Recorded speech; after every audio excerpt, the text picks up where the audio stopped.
A dark cloud loomed over the small village of San Isidro, a place where people lived in quiet fear as the sun dipped below the horizon. Whispers of an ancient Aswang bloodline spread from one household to another, chilling the bones of even the bravest men. For generations, stories of mysterious disappearances and eerie cries in the dead of night had haunted the villagers. No one dared to speak too loudly about the creatures lurking in the shadows, afraid that even a whisper might summon them. But everything changed when a group of young Albularios arrived in the village. They were not like the seasoned healers and shamans of old. These were newcomers, still learning the ways of ancient protection and healing. Despite their lack of experience, they carried a burning determination to rid the village of the darkness that had long plagued it. Mateo, the eldest among them, had seen firsthand what an Aswang attack could do to a family. His younger sister had vanished one night, leaving only a bloodied scarf behind. Since then, he had sworn to fight against the evil that had taken her. Alongside Mateo were Elias and Rico, two brothers who had been trained in secret by their grandfather, a respected Albulario who had battled dark creatures in his youth. Unlike Mateo, who carried his pain like a shield, the brothers had always been skeptical about the existence of Aswangs. Until now. They had only heard stories, but San Isidro would change everything. The villagers, though desperate for help, were hesitant to trust the young healers. "You don't know what you're up against," an old woman warned, clutching a rosary tightly in her wrinkled hands. "These creatures are not easily defeated." But the three men were undeterred. They set up a small hut near the outskirts of the village, determined to uncover the truth behind the horrors that plagued San Isidro. Then, on a night when the air was thick with an eerie silence, something happened that made their blood run cold. A farmer came rushing to them, his face pale with terror. His voice trembled as he spoke. "May nakita akong kakaiba sa bukid, hindi yun tao." His words sent shivers down their spines. They knew this was it, the moment they had been preparing for. With only their protective charms, herbs, and a few rituals they had been taught, the three Albularios followed the farmer to the fields. The moon was barely visible behind the thick clouds, casting only a faint glow over the land. Every rustling leaf, every whisper of the wind felt like an omen. Then they saw it. A shadow moving unnaturally fast, its shape shifting in the darkness. Their hearts pounded as they realized they were no longer dealing with just one creature. The Aswangs had been watching them, waiting, and now the hunters had become the hunted. Mateo tightened his grip on the small anting hanging around his neck, his heartbeat hammering in his ears. Elias and Rico stood close behind him, their eyes darting around the field, trying to make sense of the shadowy figures moving unnaturally fast in the darkness. The night air felt heavier, as if something unseen was pressing down on them, watching their every move. The farmer who had led them there was trembling, his breathing shallow. "We shouldn't have come here," he whispered, his voice barely audible over the rustling leaves. "They know we're here." Mateo swallowed hard, his mind racing back to the stories he had heard from his grandfather, tales of creatures that could shift their forms, blend into the night, and strike without warning. The Aswang were not just monsters from bedtime stories. They were real, and they were dangerous. He turned to Elias and Rico, trying to steady his voice. "We need to stay together. Don't break the circle." Elias, usually the more skeptical one, was now gripping a small pouch of blessed salt so tightly his knuckles turned white. He nodded but didn't speak. Rico, on the other hand, was scanning the darkness, his jaw clenched. "They're testing us," he muttered, "seeing if we're afraid." Then a low, guttural sound broke the silence. It wasn't human. It came from just beyond the tall grass, sending chills down their spines.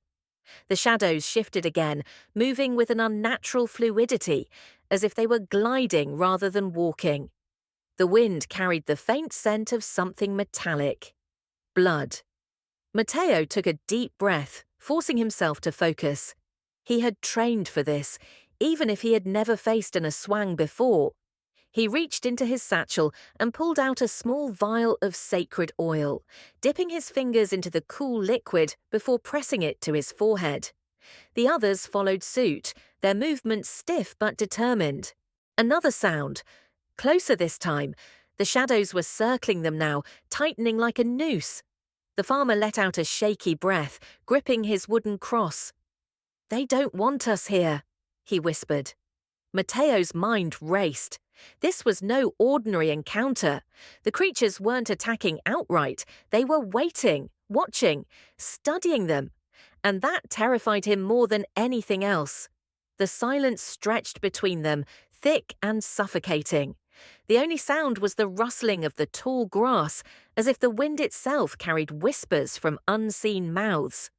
Mateo's fingers twitched near his pouch of salt, ready to scatter it at any sign of movement.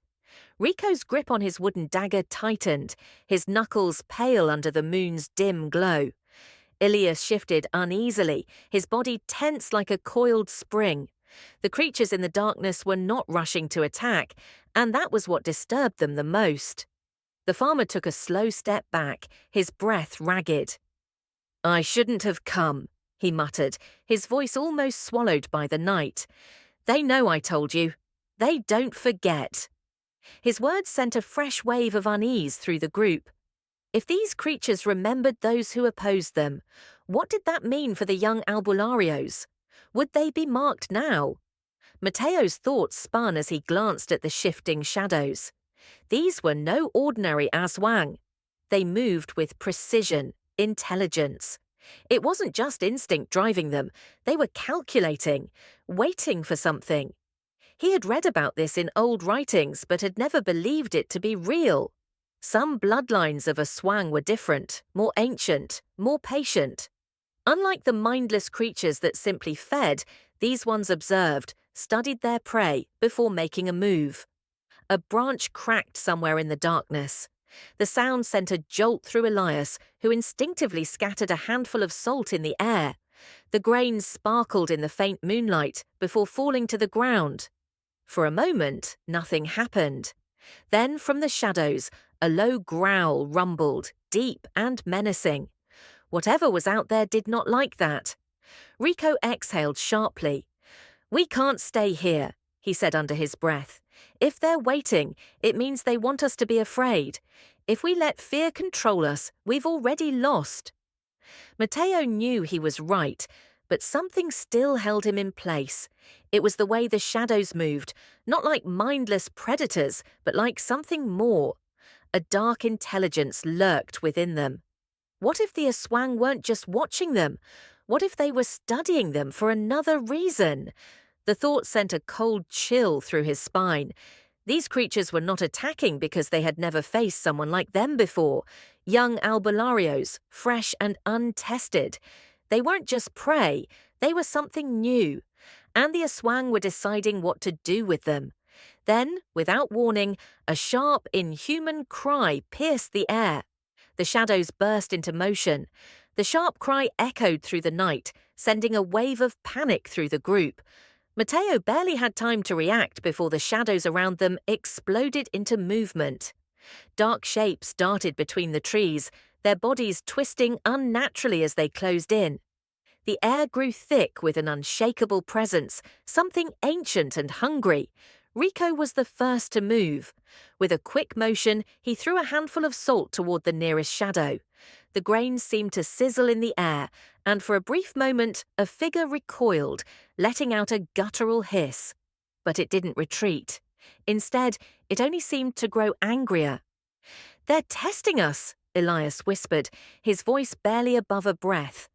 His hands trembled as he gripped a small bottle of blessed oil. He wasn't sure if it would be enough. Mateo's mind raced. The Aswang weren't attacking all at once, which meant they had a strategy. But why? They could easily overpower the group if they wanted to. Were they toying with them? Or was this something more sinister? His heart pounded as he realized the truth. "They're separating us," he muttered under his breath, eyes darting between his companions. The Aswang weren't just mindless creatures. They were predators, and predators knew that prey was weakest when divided.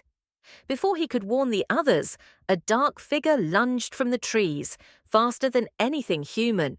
It went straight for the farmer, who barely had time to let out a scream before it knocked him to the ground. In the dim light, Matteo could see sharp claws digging into the earth beside the man's face. The farmer thrashed, his eyes wild with terror. Matteo didn't think, he acted. Rushing forward, he swung a small dagger coated in blessed oil at the creature. It let out a furious shriek as the blade grazed its arm, black smoke rising from the wound. The Aswang snarled and retreated into the darkness, but the damage was done. The attack had begun. Elias and Rico barely had time to react before more shapes emerged from the shadows, their glowing eyes filled with a terrifying hunger. The night exploded into chaos. A clawed hand swiped at Elias, barely missing his face. He stumbled back, throwing salt wildly into the air. Another Aswang lunged at Rico, but he rolled out of the way just in time, slamming his wooden dagger into the ground as a barrier. Matteo barely had time to breathe before he felt something cold brush against the back of his neck. A whisper, low, almost human, sent chills down his spine. "You don't belong here." A shadow loomed behind him. Matteo froze. The voice was too close, almost breathing against his skin. It wasn't the snarling, guttural sound of the Aswang. It was something else, something eerily calm. Slowly he turned his head, his heart pounding like a drum. Standing just behind him was a figure cloaked in shadow, its features blurred by the dim light. Unlike the others, it didn't lunge or attack. It simply stood there, watching him with an unnatural stillness. Matteo's grip on his dagger tightened, his pulse racing. Then the figure took a step forward, and the light from the moon briefly illuminated its face. Matteo's breath caught in his throat. It was a man, or at least it looked like one. His skin was pale, his eyes dark and knowing. But there was something wrong, something inhuman lurking beneath his expression. "You fight against something you don't understand," the man murmured, his voice smooth but unsettling. "You think you're hunters, but you are only pawns in a game much older than you." Matteo didn't move. He couldn't. The battle raged around him, Elias shouting, Rico struggling against the relentless attacks. But in that moment, all Matteo could focus on was the man before him. He had heard of this before. Not all Aswang were mindless creatures. Some were different, older, stronger. "What do you want?" Matteo finally forced out, his voice hoarse. The man tilted his head slightly, as if amused by the question. "To see if you are worthy." Before Matteo could react, the man lifted a hand. A sharp gust of wind tore through the field, sending dust and leaves flying. The Aswang that had been attacking Elias and Rico suddenly stopped, their heads snapping toward the figure. Then, just as quickly as they had appeared, they vanished into the darkness, their glowing eyes fading into the trees. Everything fell into silence. The only sound was the ragged breathing of the 3 Albularyos. The farmer was still on the ground, shaking with fear, but alive. Matteo's heart was still racing as he locked eyes with the mysterious figure.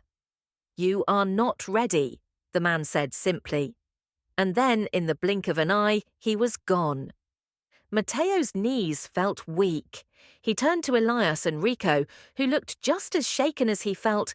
This wasn't just an attack. It was something more, a warning, or worse, a challenge.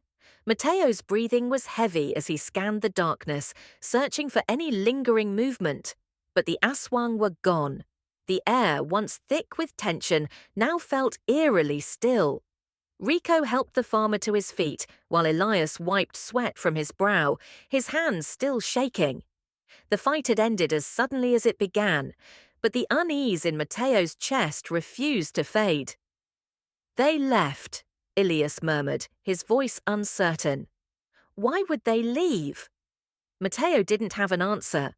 The words of the strange man still echoed in his mind. "You are not ready," What did that mean? Who was he? And why had the Aswang obeyed him? Every instinct told Matteo that this wasn't over, that they had just stepped into something much bigger than themselves. The farmer, still trembling, grabbed Matteo's arm. "We need to go, now!" His eyes darted around, as if expecting the creatures to return. They don't just leave. Something worse is coming. Matteo's stomach tightened. Worse. The thought sent a chill down his spine. But before he could ask, a sound broke the silence, a slow, rhythmic clicking, like bones tapping together. It came from the trees, deep and hollow, growing louder with each second. Rico swore under his breath. "That doesn't sound like them." A cold wind rushed through the field, and suddenly the torches they had set up flickered wildly, their flames struggling to stay lit.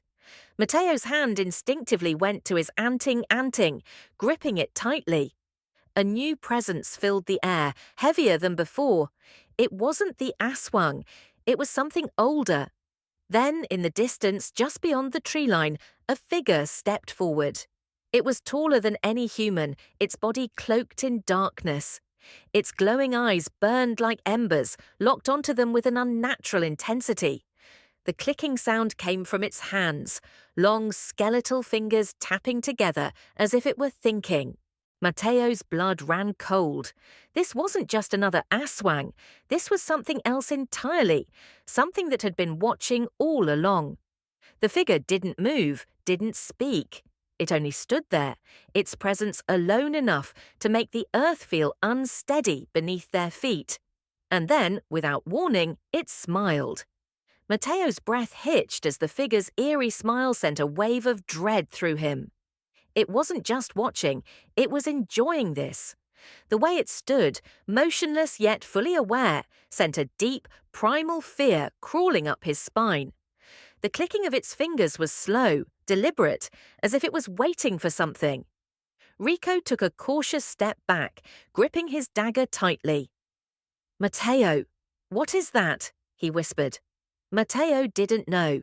He had studied countless legends, prepared for every kind of Aswang, but this wasn't something he had ever read about. It was different, smarter, stronger, and it knew them. The farmer clutched his chest, his fear barely contained. "I told you," he muttered. "You shouldn't have come.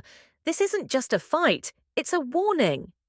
The figure's glowing eyes flickered, and then, just as suddenly as it had appeared, it turned away, melting back into the trees. The clicking sound faded with it, swallowed by the night. The heavy tension lifted, but the silence that followed was far worse. Elias exhaled sharply. "It let us go." Matteo nodded, though he didn't feel relief. The battle was over, but it didn't feel like a victory. The Aswang had tested them. The man in the shadows had studied them, and that thing, whatever it was, had marked them. The weight of what had happened settled over them. They had come expecting to fight monsters, but what they found was something much more terrifying. There were forces at work far beyond what they had trained for. They weren't just hunters stepping into enemy territory. They had stepped into a world they didn't fully understand. Rico let out a shaky laugh, trying to break the tension. "So, do we call that a win?" Matteo didn't answer. He looked back at the forest, the shadows stretching endlessly into the unknown. A warning, a challenge, a door that had been opened, leading to something far bigger than any of them had imagined. He didn't know what lay ahead, but one thing was certain: this was only the beginning.